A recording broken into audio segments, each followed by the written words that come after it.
everyone knows what the situation is by late March, early April. Like, yes, there are races to decide and there's, seeding battles and stuff like that. But it's been really nice to have the Rockets over the last month just sort of assert themselves in the discourse in a way that they have not been since James Harden was there. And granted, it was a March schedule that was laden with cupcakes, and I think they had a couple of games against like each of the Spurs, Jazz, Wizards, and Blazers. That's helpful. But even so, like 11-game winning streak late in the season for a bunch of young guys, especially after they lose maybe their best player, that's like a fun story to pay attention to. All of a sudden, meaningful April basketball, a chance to play for something, maybe a couple of different pathways to, an identity. Again, they haven't really had one of those since James Harden wanted to get out of town. There's the version of the team that plays through their mini Jokic.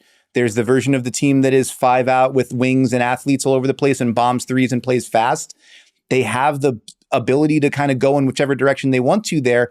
More young talent on board with, we haven't seen Tari Eason in a while. We haven't seen Cam Whitmore very much. There's a ton of draft equity coming from the Brooklyn Nets, including an unprotected pick in this year's draft, which is going to be at worst a high lottery pick probably. There's just a lot of reason to actually pay attention to what's happening in Houston, which there haven't been many of those for the last couple of years. And I think that's like a welcome change. So whether this ends in tears or not, whether this ends in catching the Golden State Warriors or not, even by if they wind up losing out the rest of the way, I kind of feel like the Rockets have won in some grander sense than they've won in the last few years. You can tell me if you think that that's ridiculous, Frank. I'm willing to be poked fun at.